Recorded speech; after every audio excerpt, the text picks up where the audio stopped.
Certificate of CBSE is equal to certificate of NIOS. इससे थोड़े बचाने हैं और थोड़ा मेहनत करके थोड़ा अच्छे से। बच्चों मेरा नाम है लक्ष्मण कुमार वर्मा। बच्चे स्वागत करता हूं आपका हमारे चैनल वर्मा अकेडमी में।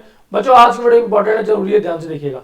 आज मैं बात करने वाला हूं CBSE versus NIOS versus Bose board. क्योंकि देखो बच्चे, बोस बोर्ड जो है आजकल बहुत प्रचलन में है। आज बहुत सारे स्टूडेंट्स हैं जो कि 10th में फेल हो गए हैं या फिर 12th में फेल हो गए हैं। कंपार्टमेंट आ गया था और सारे के साथ 12th में एडमिशन ले लो बोस बोर्ड के अंदर। एनओएस तो बच्चे आपको पता ही है और सीबीएसई तो मोस्ट पॉपुलर बोर्ड, ठीक है ना। तो अगर मुझे मार्क्स इंप्रूवमेंट करना है, अगर मुझे मार्क्स इंप्रूव करने हैं या फिर मेरा कंपार्टमेंट आया था मुझे फिर से 12th करना है, तो मुझे किस बोर्ड के लिए जाना चाहिए, कौन सा बोर्ड बेस्ट बोर्ड है। सारे डाउट में क्लियर करूंगा इस वीडियो में, ध्यान से देखना, ठीक है। एंटर देखोगे तो प्रॉब्लम सॉल्व हो जाएगी। चलो तो भाई सबसे पहले मैं CBSE board, best of the best board, क्या बोलेंगे, बेस्ट ऑफ द बेस्ट। इससे बेस्ट कुछ नहीं है। लेकिन बच्चे इससे आप एक ऑलरेडी एग्जाम देकर के कंपार्टमेंट ले चुके हो और आपके पास चांस नहीं है। अगर आप फ्रेश स्टूडेंट थे, सीबीएसई में पास हो गए, ठीक है, लेकिन कंपार्टमेंट आ गया सीबीएसई से, आपका कंपार्टमेंट आने के बाद रिजल्ट में कंपार्टमेंट लिखा हुआ है, एसेंशियल रिपीट लिखा हुआ है, या फिर कोई और भी कारण हो सकता है, ठीक है ना। तो भी आप सीबीएसई से एनआईओएस की तरफ आते हो और जब एनआईओएस की तरफ आते हो तो आप रिसर्च करते हो तो आपको बोस बोर्ड के बारे में पता चल जाता है, जहां पे एग्जाम ऑनलाइन हो रहा होता है। फिर आपको पता चलता है कि भाई सर कौन सा बेस्ट रहेगा, क्या करना चाहिए। तो मुझे सबसे बेस्ट तो सीबीएसई है। उसके बाद जब आप आते हो तो एनआईओएस और बोस बोर्ड भी बेस्ट ऑफ द कैटेगरी है, कैटेगरी का बेस्ट बोर्ड है। लेकिन बताऊंगा दोनों में से अच्छा क्या है, क्या सेलेक्ट करना चाहिए। तो बच्चे मैं कुछ पैमाने बताऊंगा, मैं कुछ पॉइंट्स बताऊंगा, उस पॉइंट के बिहाफ पर आपको जज करना है कि आपके लिए बेस्ट क्या है। देखो भाई सबसे पहले हम एनआईओएस बोर्ड के बारे में पूरा डिस्कस करते हैं शॉर्ट फॉर्म में बिल्कुल। देखो एनआईओएस क्या है, national institute of open schooling, ठीक है। 1989 में स्टार्ट हुआ था, डेट कंफर्म कर लेना, ठीक है ना। सीबीएसई से जो स्टूडेंट पास ना हो पा करके या फिर स्कूलिंग छूट जाता था, जिनका जो रेगुलर स्टडी नहीं कर पाते थे, ठीक है, रेगुलर स्टडी नहीं कर पाते थे और 100% लिटरेसी इंडिया का रहे, उसके लिए आप घर बैठे पढ़ाई करके एग्जाम दे करके 10th और 12th पास कर सको, उसके लिए एनआईओएस बोर्ड आया था, ठीक है, जो कि अपना पर्पस पूरा का पूरा सही से परफॉर्म कर रहा है, ठीक है। अब एनआईओएस बोर्ड की बात हो गई। एनआईओएस बोर्ड में बच्चे आप 10th या डायरेक्ट 12th कर सकते हो। अगर आपके पास अगर आप 10th करना चाहते हो तो आपको अगर आप 8th पास हो चलेगा, नहीं हो तब भी आप डायरेक्ट 10th कर सकते हो। मिनिमम एज 14 होनी चाहिए।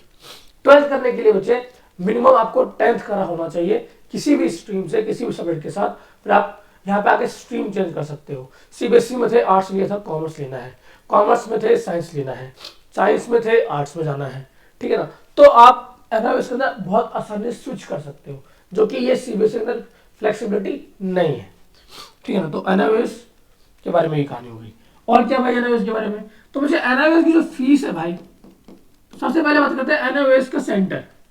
एनआईओएस का सेंटर ऑल ओवर इंडिया में क्या है, ऑल ओवर इंडिया, मतलब भारत के हर कोने में आपको एक एनआईओएस सेंटर मिल जाएगा जो आपको एनआईओएस के बारे में गाइड कर रहा होगा। बेसिकली बच्चे सीबीएसई से इंस्पायर्ड, ठीक है ना, सीबीएसई से इंस्पायर्ड बोर्ड, ठीक है ना। तो आपको ऑल ओवर इंडिया मिल जाएगा, हर जगह आपको बुक्स मिल जाएंगे, नोट्स मिल जाएंगे, इमरजेंसी लोग मिल जाएंगे जो आपको एनआईओएस के बारे में गाइड करते हैं, ठीक है ना। बोस बोर्ड का जो कहानी है थोड़ा अलग रहेगा, जो आगे हम बात करने वाले हैं। इसकी फीस नॉमिनल रहती है, नॉमिनल मतलब बहुत कम रहती है। क्या रहती है, बहुत कम रहती है ना, ज्यादा फीस नहीं रहती है। हाँ लेकिन क्या बच्चे यहाँ पे एग्जाम ऑफलाइन होता है, ऑफलाइन आपको सेंटर पे जाना होता है। कहाँ जाना होता है, सेंटर पे।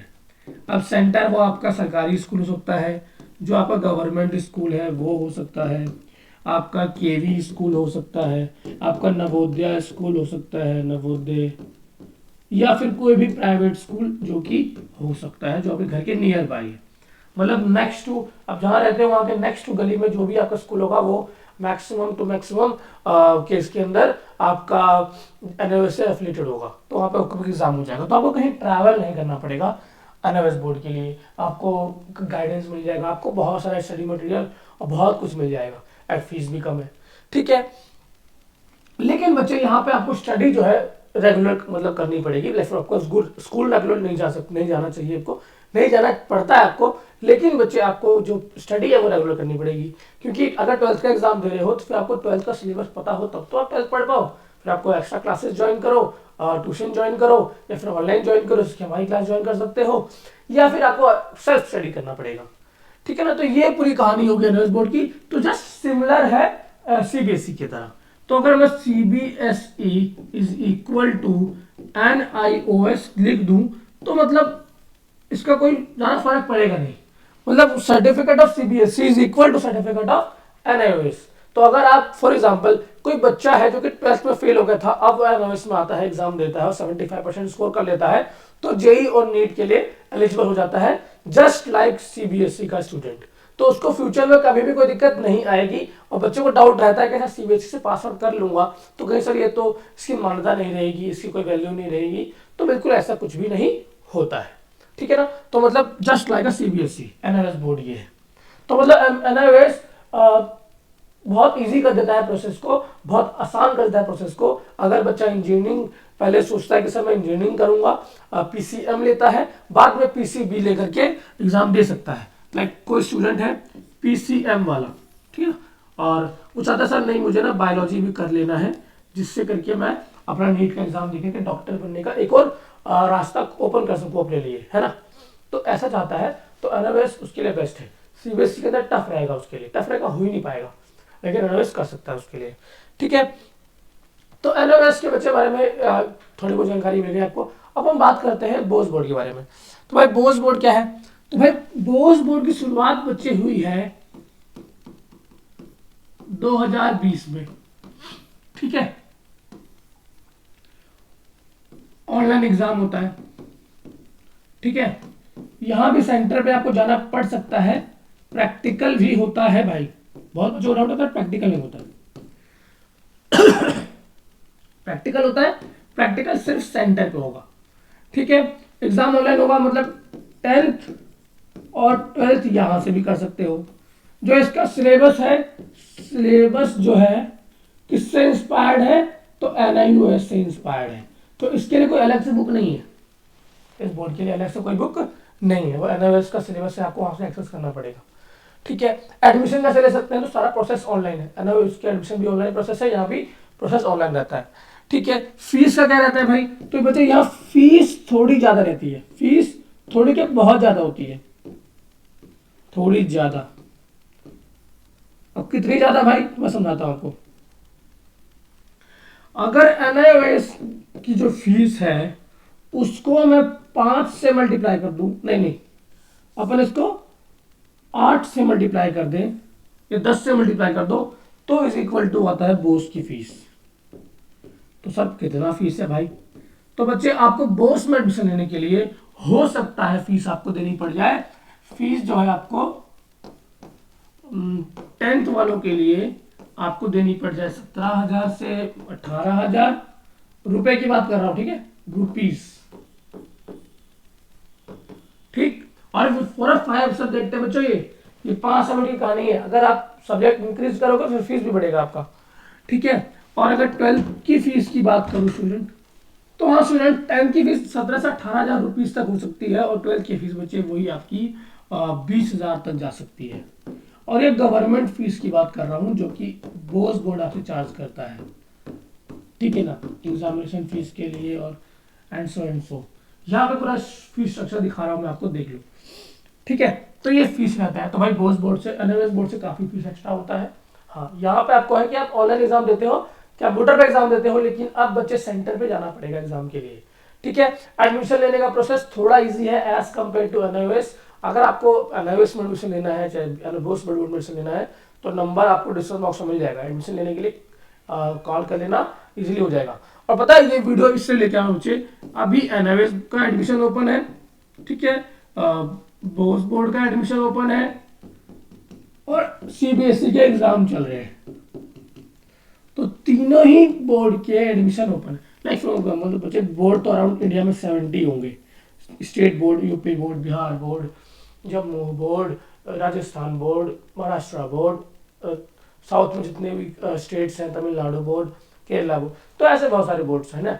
लेकिन जो मेनली है बच्चे एनएमएस, बोस, सीबीएसई, मैं एनएमएस को बोलूँगा मुझे सेकेंड या थर्ड लार्जेस्ट बोर्ड है इंडिया का। पहला आपको सीबीएसई बोल सकते हो, दूसरा आप आईएससी बोल, आईसीए, सेकंड आप इंटरनेशनल बोर्ड बोल सकते हो, और बच्चे थर्ड हमारा नेशनल बोर्ड या फिर एनएमएस बोर्ड बोल सकते हो, जहाँ पे बच्चे बहुत सारे स्टूडेंट्स आप हर साल इनरोल करते हैं और अपने सपनों को पूरा करते हैं, फ्रॉम जेईई, फ्रॉम नीट, या फिर उनको अगर नीट और जेई में नहीं होता है तो फिर वो इंडिया से बाहर के सारे में सोचते हैं, वो तो अगली कहानी है। तो बच्चे ये पूरी कहानी हो गई कि आप बोस बोर्ड का। तो अब आप देख लो भाई कि आपके लिए कन्वीनियंस क्या है। आपको देखो, अगर आपको पैसे थोड़े बचाने हैं और थोड़ा मेहनत करके थोड़ा अच्छे से और लॉन्ग टर्म के बारे में सोचना है तो एनओएस बेस्ट बोर्ड है। और बच्चे अगर आपको बोस बोर्ड में आना है तो आपको थोड़ा फीस एक्स्ट्रा देना पड़ेगा, लेकिन इस केस में आपको थोड़ा प्रोसेस आसान हो जाएगा, आपको पढ़ना आसान हो जाएगा क्योंकि आपका एग्जाम ऑनलाइन हो रहा होता है, ठीक है ना। तो आप अब इस पॉइंट्स के ऊपर बच्चे आप जज कर सकते हो कि हाँ सर मैं एनआईएस में एडमिशन लूँ, बोस बोर्ड में एडमिशन लूँ, कि सीबीएसई ही मेरे लिए बेस्ट है, कि सीबीएसई के साथ मैं कंटिन्यू करूँ। अगर आपका कंपार्टमेंट आया था, आप प्राइवेट कैंडिडेट के साथ सीबीएसई में कंटिन्यू करना चाहते हो, गो फॉर इट। अगर आपको चाहते हो सर मेरा साल वेस्ट ना हो, मेरा टाइम वेस्ट ना हो, और ऑलरेडी मैं सीबीएसई में 2-3 बार एग्जाम दे चुका हूँ, कंपार्टमेंट का, री कंपार्टमेंट का और सप्लीमेंट्री का, सर मुझे आप एनआईएस के लिए इनरोल कर दो, तो बच्चे NIS is the best for you. Number आपको डिस्क्रिप्शन बॉक्स में मिलेगा, कॉन्टैक्ट करना, कॉल करना, ठीक है, एग्जाम आप दे सकते हो। अभी बच्चे अगर कंपार्टमेंट वाले हो, 10th वाले हो, 12th वाले हो, और कंपार्टमेंट आया था, इंसेंशियल रिपीट आया था, तो स्टूडेंट बच्चे मैं बता दूं आपको ऑन डिमांड एग्जाम ओपन है, जाके नंबर पर कांटेक्ट करके एडमिशन ले सकते हो। बाकी बच्चे क्लासेस ज्वाइन कर रहे हैं तब भी कांटेक्ट कर लेना, एडमिशन लेना तब भी कांटेक्ट कर लेना, और अगर आपको सब्जेक्ट चेंज करना है, बार बार फेल हो रहे हो, तब भी कांटेक्ट कर सकते हो। If you have any problem regarding your study, regarding your education, regarding your NIS admission, just contact me. Okay बच्चा, बाकी बच्चे वीडियो में इतना ही था। वीडियो में कुछ भी अच्छा लगा हो वीडियो को लाइक करना, चैनल को सब्सक्राइब करना। मिलता हूं नेक्स्ट वीडियो में, तब तक के लिए बच्चे जय हिंद बच्चे।